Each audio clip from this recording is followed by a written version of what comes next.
Welcome to Dr. Cindy Speaks, regular musings and reflections on politics, current events, and life as a congressional candidate. Dr. Cindy Banyai is a mom and small business owner, fighting for our water, our health, our community. She's running for the people of Southwest Florida, trying to flip Florida 19 from red to blue. Listen as she speaks truth to power and gets real about being a mom and a candidate.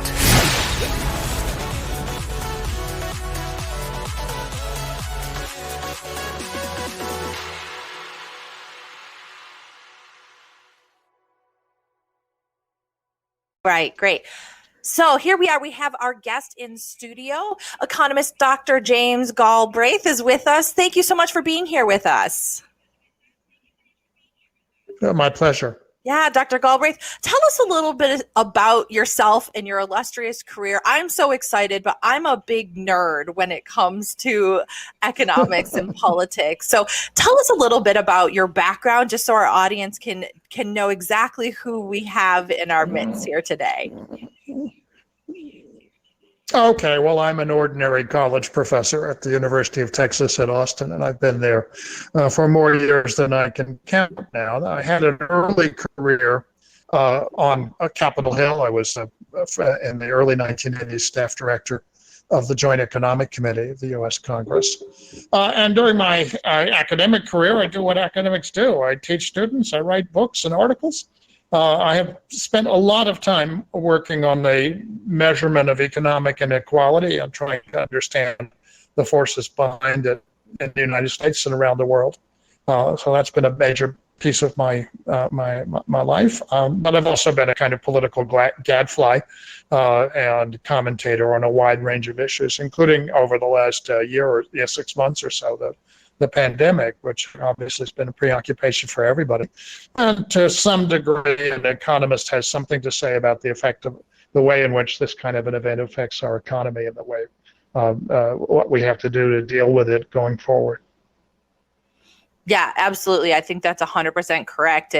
And yeah, just an ordinary college professor kind of is much of a simplification of your career, but I really appreciate the depth of knowledge that you bring to especially the state of affairs that we have with the coronavirus pandemic fallout. So let's talk about that while we're just there are certain perspectives that are useful, and I do think I have some of those under my belt. Sure, go ahead. No, I was going to say, let's talk about that, because that's something, like you said, is kind of on everybody's mind, right? We are all part of the economy in our individual households and our businesses and our jobs. And everybody's been affected by the pandemic. What's your general read on what's happened and where we are?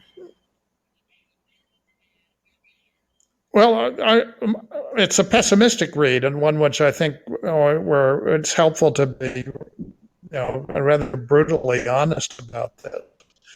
A great many economists tend to believe that when the economy gets a shock, it will bounce right back. And there are others who believe that, well, maybe get a shock and you can pump some money into the economy and it will bounce right back. And my view is that neither of those perspectives really captures what's happened as a result of this event, this pandemic, which has hit us. I think it has exposed some vulnerabilities in the very structure of our economy that are going to be very difficult to overcome and are going to require a great deal more by way of imagination and action in order to restore a reasonable functioning of the economy.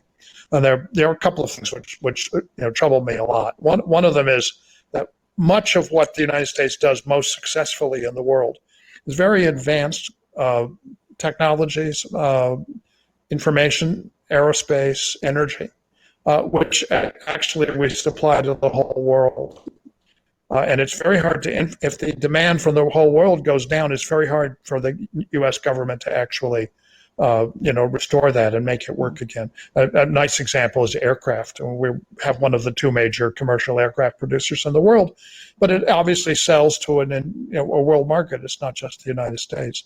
When most of the airplanes in the world are on the ground, airlines are not going to be buying new ones. This is a problem that we have to face. It's not going to go away easily. So that's one piece of it. The other piece of it has to do with the way jobs have been created in this country.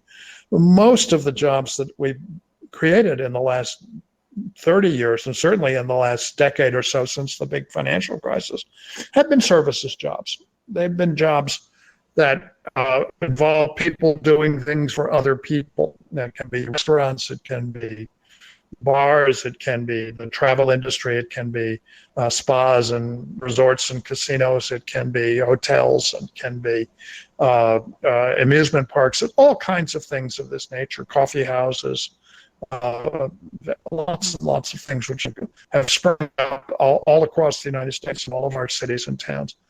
And those jobs, they basically, everybody's working for everybody else. Mm-hmm. And if the jobs go away, then people's incomes go away. They don't patronize those establishments. They can't stay in business. Mm-hmm. And you see this all the way through the, in every city and town of the country. You see boarded up storefronts, and you see, small business owners, medium-sized business owners who basically said, "I can't do this anymore." Right. And that's going to be a problem that's going to take a lot of work to restore. Yeah, absolutely. I think you're right on target with those analysis. It's what definitely I see here in Southwest Florida.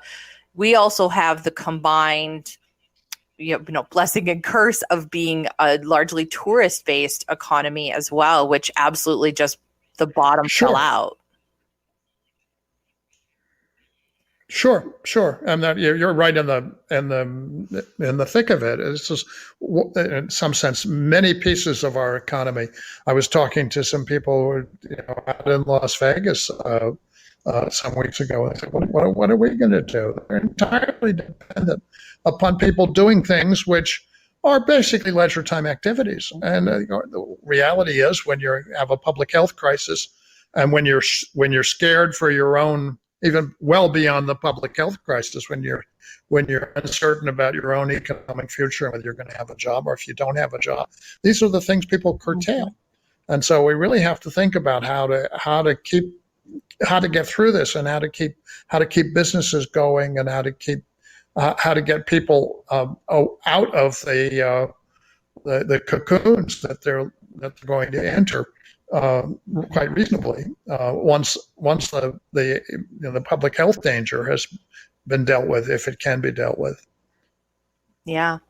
Well, and that aside, that's very current. But my work here in Southwest Florida, I have done a lot of research myself, not as an economist, but as a social scientist and community development specialist here in Southwest Florida. And I've done a lot of work on workforce and education and analyzing how our economy is set up. And we have 91% of our businesses are micro businesses with 21 or 20 employees or less. And the spread of the types of businesses, we have a handful of big employers, including the school district, the health system, and the local government. Sure. And then a lot of very low-end retail jobs, tourism-based jobs as well. So there's not a significant diversity of the types of jobs and industry in our area. And that's been a concern for me for a while because, and the other thing that I describe that we do have going on here is what I call the donut economy. We have the low-end workers, and then we have a handful of entrepreneurs and CEOs to this area. Very little in the middle in terms of middle management, both jobs and talent. And that becomes a problem, for instance, when we had Hertz relocate their headquarters here because they couldn't get folks to come here and work in those mid-level professional jobs because of that lack of diversity in the economy and because of the effects that it has on things like affordable housing in the area as well, including and also the trailing spouses component. There's no job for, a couple of peers if they come down to take that mid-level professional job. So what do you think about that in terms of the, economic diversity and what regions like that?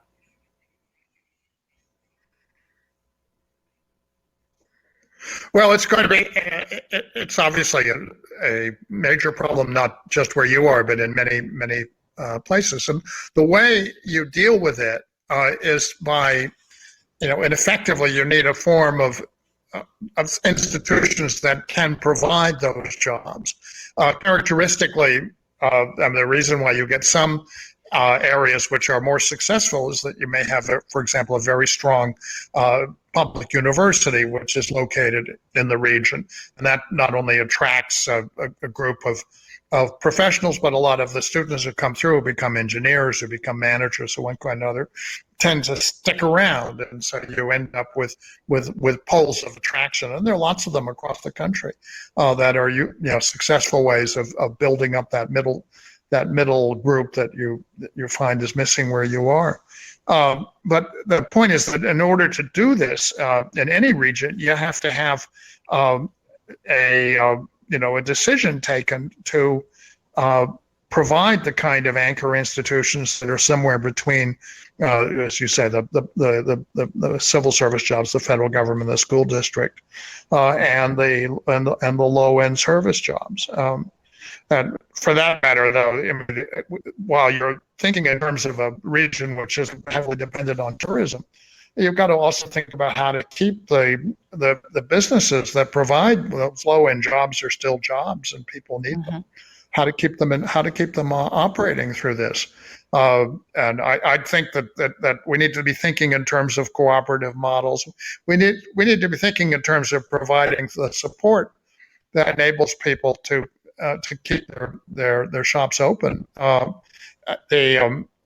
I know this is done in Germany, for example, that the municipal governments are funded to chip in and provide, I don't know, 20, 30% of the cost structure of local businesses, and provide income replacement for local craftspeople and artisans and so forth. And that enables them to get through this, and enables them to continue to use the services that other people are providing, which is the crucial question. If we don't take in each other's washing, then everybody's laundry gets dirty. That's exactly right. And I love that perspective that you bring to it, because in my space as a community development specialist and small business proponent, have looked at the return on investment of such, public expenditures. Is what happens, the a magnifying effect that it has to give a relatively small amount of money to a small business versus that same amount of money to a big business, or subsidies or things like that. You get much more community impact when you provide those tools and supports for those small businesses to stay in operation.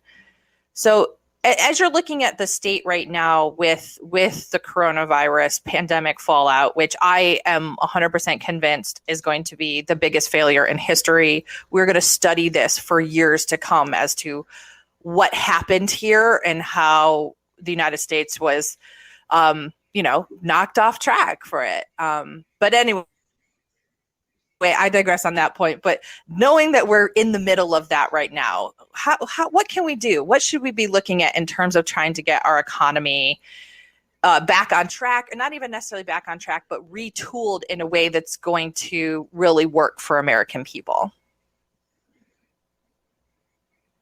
Well, the first thing we have to do is to get the epidemic itself under control. And the reality of that is that we haven't, as a country, done a very good job. We've done in fact, very poor job. And it's not actually under control. And so long as that's the case, it's going to be very hard to make any strategy work, because people are going to put their health first and foremost, and because you have a lot of if you don't do anything else as the pandemic goes on, people are going to come under extreme economic stress because they continue to have rent, mortgages, utility bills, which well, their incomes have gone away. So a really serious another try using all of the tools that we now have available, that we now sort of understand what works, to get this thing sorted and to suppress the virus itself is probably the first and most important thing that we have to do. But once we've done that, then it seems to me we still have a very, very large task. And it's a couple of things. You have to think about in terms of the region, what do you want your economic future to look like, and how do you build on the assets and the advantages that you have to make sure that you can achieve certain reasonable goals. And obviously, where you are, you have certain advantages that can be capitalized on. You're not a tourist destination for nothing. It's by all accounts a wonderful place to be, so there's an element of thinking strategically about what you want the region to become, and then there's an element about thinking, as if you like, tactically or in a bridging manner about how you get your existing enterprises through this, so that they can be part of what you eventually choose to become. And I think both of those things have to be thought through and acted on as you get the public health problem under control.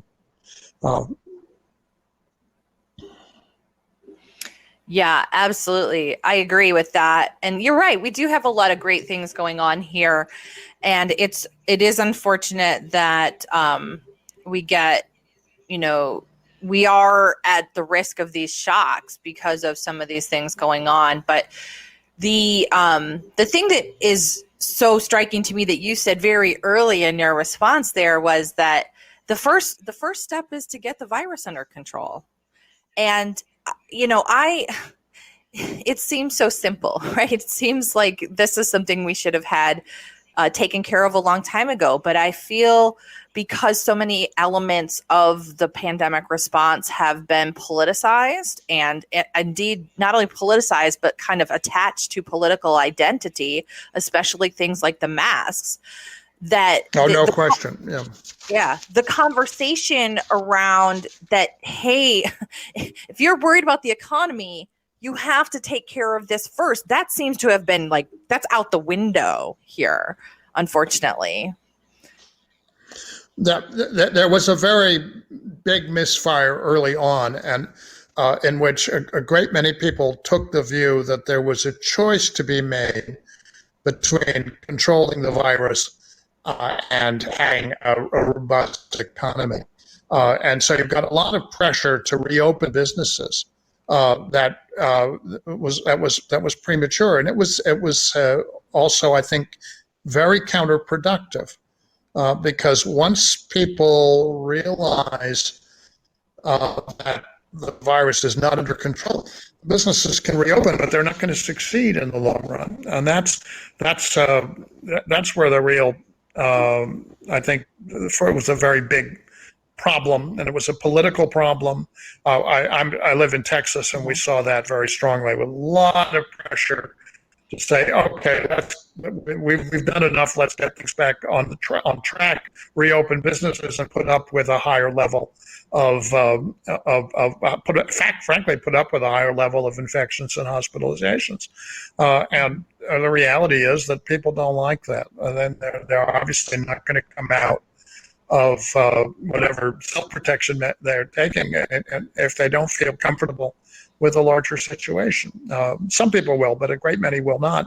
And when they don't, then the businesses are all going to come under financial stress because they do require to be successful. They have to have customers, and if you don't have that, nothing's going to work. So, yeah. The fact is, in order to get the virus under control, you need a push that is on a whole sequence of things. Masks are obviously one thing. You need to have you need to have a period where you basically do not have uh, uh, gatherings of more than a handful of people in any one place, because those events spread the virus around, and you need to take a number of other steps that can get the thing under control. You need to be able to support people as they stay isolated until you break the transmission. You break the transmission, you get the caseloads down. Then you're in shape to say, okay, we can move to the next step, which is what the countries that have dealt with this successfully have done. Mm-hmm. Right. Right. And that's what I think people kind of forgot along the way, is that as the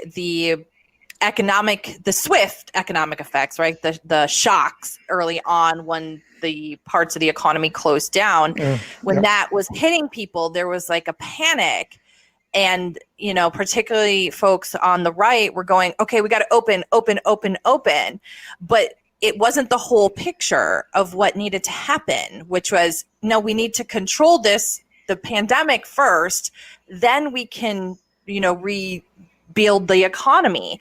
But we've got this, but I ask candidate for Congress all the time, what can we do?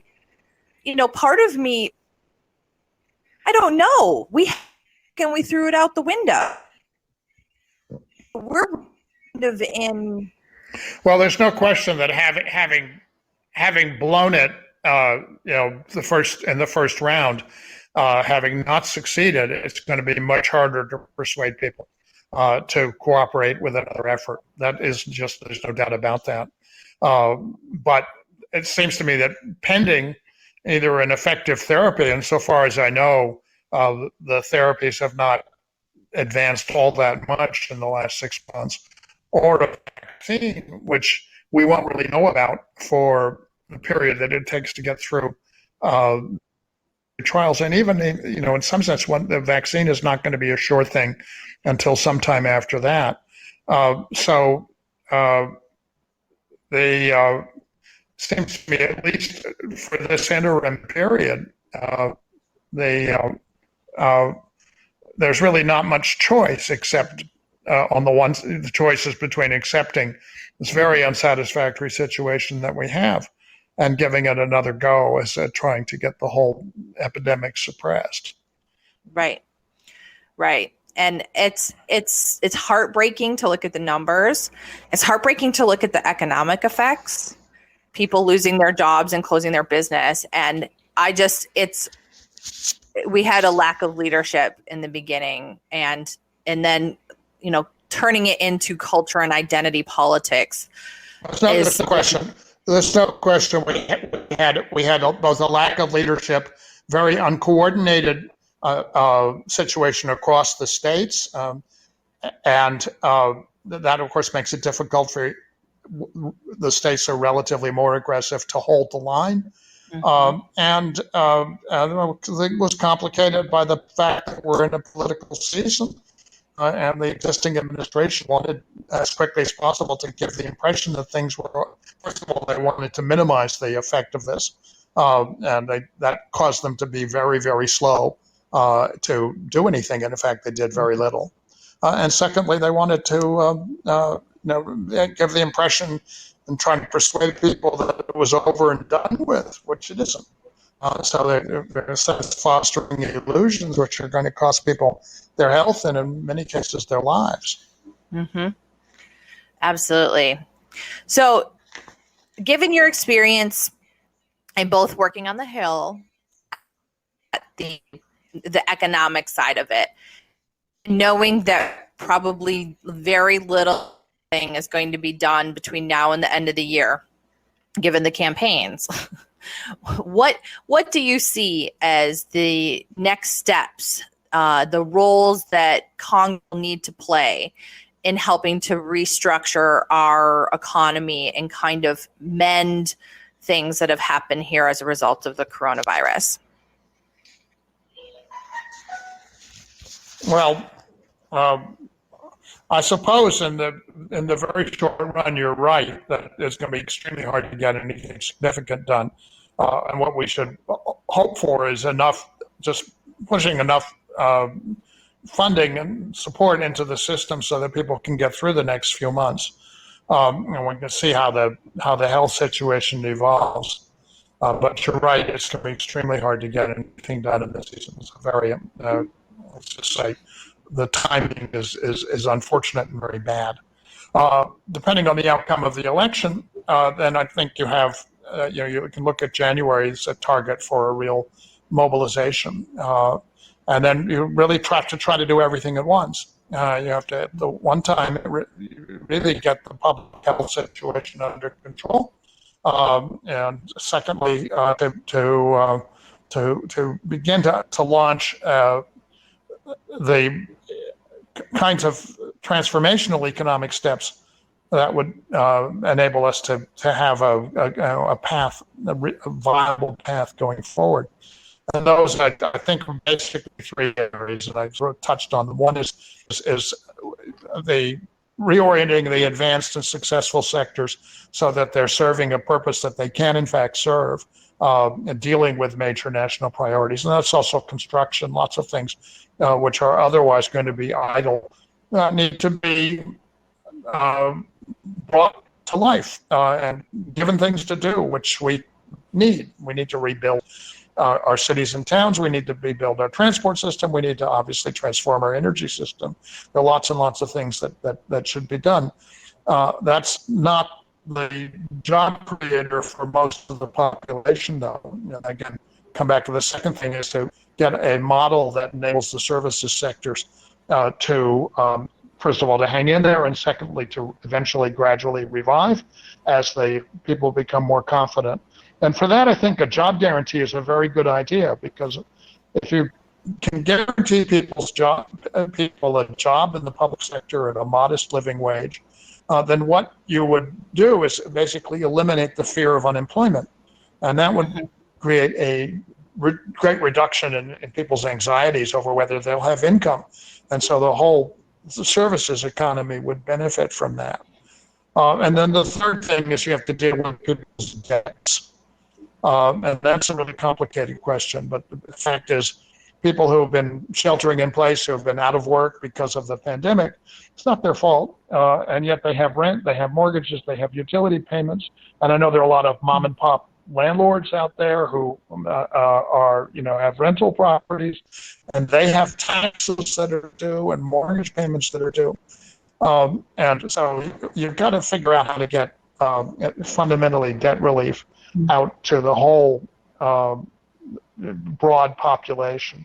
And that's inevitably going to mean that you can't continue funneling money just up to the shareholders of the banks and to the incredibly tall pyramid of concentrated wealth in this country. You've got to reestablish the financial independence and stability of the middle class.